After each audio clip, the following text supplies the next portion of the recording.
Now, complete high school football coverage. This is 10 Sports First and 10. Brought to you by these sponsors. Welcome to the big show. Eric Johnson here for your Week 11 edition of First and 10 as we put a bow on the regular season. Some playing for a playoff spot, some playing for playoff seeding, and some just hoping to end their season in style. We'll get you started tonight in style with our trivia question. This coach spent 15 years leading his alma mater to 6 state championship appearances, bringing home 5 state titles. He held a record of 169 and 27. Ponder over that as we move throughout the evening, keeping champions in mind. Speaking of which, Chloe and Duncan at the controls of our website, keeping you updated with the latest and greatest everything Week 11, which brings us to our game of the week. Bath County at Narrows. I was at this matchup last year when Wyatt Campbell suffered an injury that sidelined him for the second half. That really derailed the Chargers' plans for the most part. Tonight, Bath County with a chance to get some revenge and keep a lock on the top seed in Region 1C. Brooke Leonard was there on hand to give us the latest from this matchup.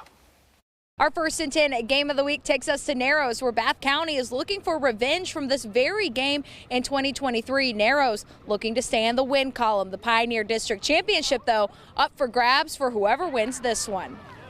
First quarter, Narrows coming out with a big stop, but Bath County able to adjust. Chargers' Wyatt Campbell with the touchdown to put Bath County up first. Later, 7-6 Chargers. He can run and he can throw. Campbell to Braden Mabe for a big gain, setting Bath County up for this. Handoff to Ethan Bryant, and it's 14-6 Bath. Second quarter, keep an eye on the blocking here. Boom! He is fast. Campbell stays on his feet for another chunk play and hands it off to Bryant again. Coach Phillips is fired up. It was 28-6 at half. Narrows able to string a big drive together in the third quarter. Elijah Notes getting the first down and then some. Tucker Bryan on the direct snap puts up another 6 for the Green Wave, but Bath County efficient in all 3 phases tonight. They win 49-12 and take home the Pioneer District title. It ranks number 1. I mean, this is special. I mean, all these guys here have been working for 4 years straight, and we finally did it. I'm proud of everybody. It's a group effort. It really, truly is. They came out with a different front, and, it took us a second to adjust. It was a great job by our coaching staff to make that adjustment and kind of settle in after those first 2 drives. I mean, we did get on there and score that, I think, the first 2 drives, but we still had to settle into a brand-new defense that we haven't seen them run on film at all. With this win, Bath County becomes the 1 seed in Region 1C, but we still don't know who everyone is playing. Don't worry, we'll crunch the numbers and we'll debut them in our playoff special airing next week. In Narrows for our First and 10 game of the week, I'm Brooke Leonard. Back to you, Eric. All righty, thanks, Brooke. And I remind you all, this is a dangerous Bath County team who, although had an abrupt early exit from the postseason last year, they are poised to make noise in the weeks ahead. Staying in the Pioneer District now, Perry McClure was hoping to end the regular season on a high note against Eastmont after coming up short in their last 2 games. We'll get you to Buena Vista tonight, where it was a senior night. Parents taking time to join their athletes on the field before the game. Blues quarterback Jace Barger handing off to Jackson Brokenbrough. He finds a hole in line, gets it all the way down to the 35-yard line. Later, Barger pitching to Jacob Schaefer, muscles his way from the 29-yard line all the way down to the 12. Somebody get him down. Barger later handing off to Brokenbrough, takes it in for the 4-yard TD score. Blues get on the board with a 7-0 lead.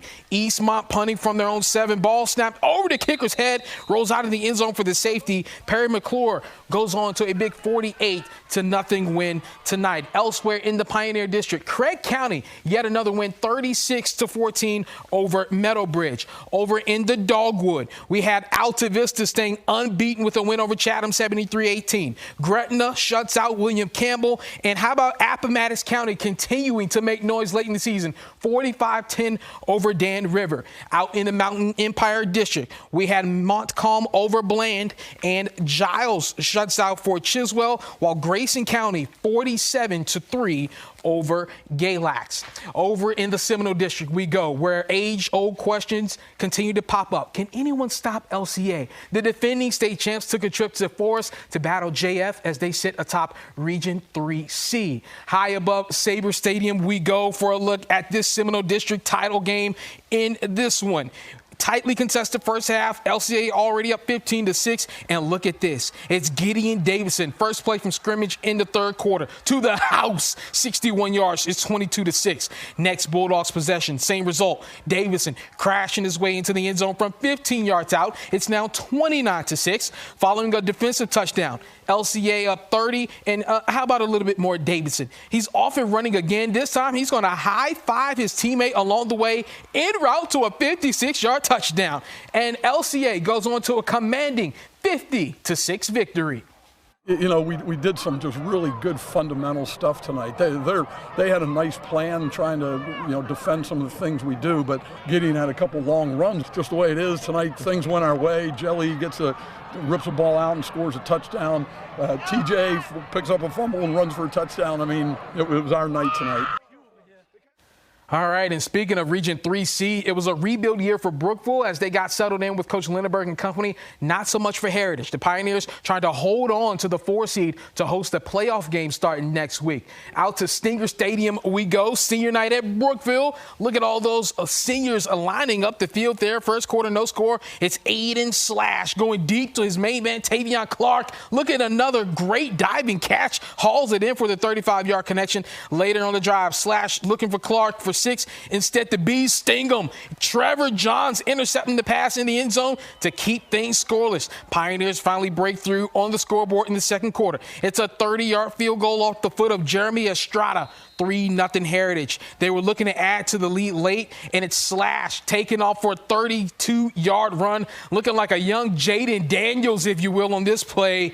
Heritage narrowly holds on for a 10-7 victory tonight. Elsewhere in the Seminole, Amherst County blanks Liberty 68-0. And in overtime, Rustburg over EC Glass 21-14.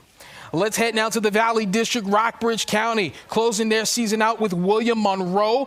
It's Eli Watkins handing off to Pat Looney. Stopped at the 15-yard line, forcing them to punt. William Monroe quarterback Cale Hamlin hands off to Odell Morton. Makes some good cuts. Gets the ball all the way down to the 10. And on the very next play, Dragons quarterback Hamlin handing off to Morton. Goes down the sideline this time. He scores on the 10-yard touchdown. However, Rockbridge County put up 28 unanswered points. Starting right here, a kickoff return. Watch out. Here they go. It's Marshall Earhart getting the ball, turning on the Jets, going all the way. They led 7-6 here before going on to win 28-6. Down in the Hoogahigi, Holston over Chilhowie 21-14 tonight, and Honaker over Rural Retreat 48-33. You know, the great Vince Lombardi said it best. It's not whether you get knocked down, it's whether you get up. And, of course, Herm Edwards said it, too. You play to win the game. They've been knocked down the past few weeks, but see if Tim Cromer's Floyd County Buffaloes could steal a win against Allegheny to get a better playoff seed. Could William Fleming get his first ever undefeated regular season and stay atop Region 5C? And how about Salem? See if the Spartans will be entering the postseason on a 7-game win streak. Plus this. Hey, we're the Peppercorn Cheerleaders. Stay tuned for more First and 10 coming up next. Sitting atop Region 2C are the Glenvar Highlanders. Hard to believe it's been 10 years since they brought home a state title, but this group looks poised as ever, capping the regular season with Carroll County tonight. Let's take you out to the highlights of this one. Shout out to Coach Steve, hyping up the Highlanders in this one, and hey, it worked to a T. Check out Brody Doyot hitting his main man Peyton Deal in the end zone for the touchdown. 7-0 lead. Trying to answer on their own drive, it's Carroll County's Samuel McGrady handing off to Aiden Dickerson. Nice gain down the middle of the field here. However, on 4th and 12, at the 28-yard line of Glenvar's, they're going to go for it. Pass outside to Dickerson, but he's not going to get the first down. Turnover on downs. Glenvar back on offense. Doyot this time going to sling the ball downfield to his brother Trey. It's a wonderful connection, and it's a great gain. Very next play, Brody, the reigning First and 10 player of the week, rumbling in for the touchdown as Glenvar rolls on to a 48-0 victory. Elsewhere in the Three Rivers, we had James River falling short to Patrick County 35-3. And in the Piedmont, how about Halifax County over Martinsville 40-20. GW Danville sitting the top Region 4D over Tunstall 48-6. And how about Magna Vista over Mecklenburg County 29-22. You know, watching them climb up the region standings week by week has been impressive. Salem looks like the well-oiled machine we're accustomed to. Seeking their 7th straight win, the Spartans hosted Blacksburg tonight. We'll pick this game up in the second quarter. Spartans already rolling when this is a Blacksburg needing a spark in their offense. Goal to go. Caden Deeb going to take the handoff, bounce outside, and reach the end zone. However, Blacksburg is going to get the ball, get the touchdown, however, and then look at Salem respond. It's Josiah Persinger, 80-yard touchdown run. No one near him, nowhere beside him. He scores. We're going to stay with the Spartans. Eli Taylor throwing it deep to Cohen Logan. Doesn't take his eye off the ball. The defender falls down, and Logan into the end zone. Everyone's scoring tonight in Salem because sharing is caring. Kai Shed Arrington shedding tacklers, and he's going to make a scoring play. Salem rolls 76-10. We don't talk about the scoreboard or the opponent. We focus on the pursuit of perfection. Each one of us individually doing our job. And if we're doing that, you know, we have the folks in discipline to perform that job to the standard of excellence. The wins take care of themselves. All right, so Salem wins the River Ridge title, and we'll stay in that district. Cave Spring closed this season tonight with visiting Pulaski County, two teams, in my opinion, that are better than their 2-7 records. Let's take you to the highlights of this one tonight over at Bogle Stadium. In this one, Pulaski County starting with the ball, handoff to that bad man, Trevor Gallimore, breaking a tackle. He's off and running. He'll get tackled with just goal to go. He got you there. He's going to score. Gallimore walking it into the end zone, 6-0. Cougars in the lead. How about Cave Springs' Jackson Steffen? He's going to be high stepping, taking the handoff outside, off to the races. It's a long run here to set up Cave Spring in very good scoring position. 2nd and goal. They're going to hand things off to Drew Browning, who will find an opening and score it. Pulaski County, however, gets the win in this one, 20-16 over Cave Spring. Elsewhere in the River Ridge, PH over Hidden Valley, 51-14, and they have worked their way into the playoffs. We'll see exactly where they will be playing next week.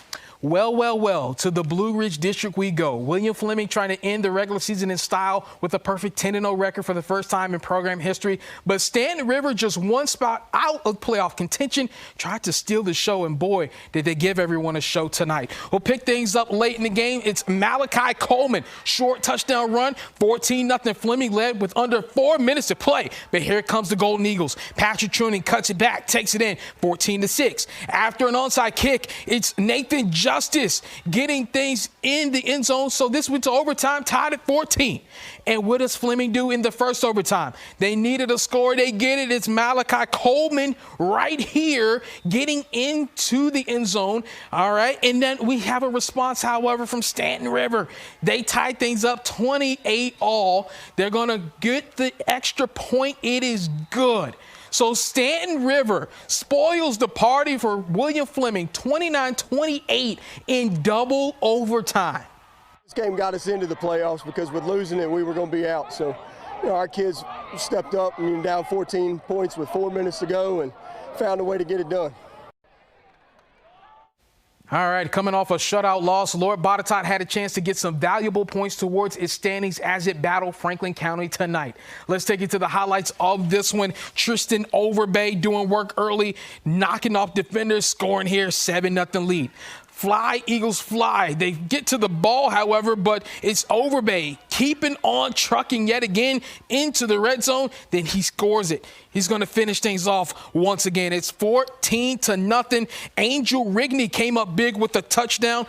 And LB goes on to a 42-7 victory. What a gritty team Northside has proved to be this season. In prime position to make the playoffs, Vikings trying to win their first game against William Byrd in 3 years and perhaps swap the 5 seed for the 4 seed. Let's get you out to this one. Pick things up. Cannon Lutz to Jared Shepard. 59-yard touchdown run. 7-0 Terriers in the lead. But Northside didn't take long to respond. Ensuing kickoff, it's going to be Darion King finding some seams, and he's gone. 74-yard return for touchdown, putting the Vikings in business. 7-7 ball game. However, William Byrd goes on to prevail 28-13, and they have secured a first-round home playoff game. Of course, in the VISA-A, North Cross will host Fredericksburg Christian Saturday at 1, a state semifinals game for Coach Priest and the Raiders. Good luck to them. And, of course, I invite you to join us for our digital-only First and 10 playoff special next Thursday, streaming on all platforms at 7:30. Brooke and I take a look at each region bracket, highlighting some of the big matchups as we tackle yet another exciting postseason. As we leave you tonight, the answer to our trivia question, that coach that led his alma mater to 6 state championship games, 5 titles, the one and only Salem's own Stephen Magenbauer. Thanks for the all-around support and regular season support we've had. Join us next week for the playoffs. We'll see you soon.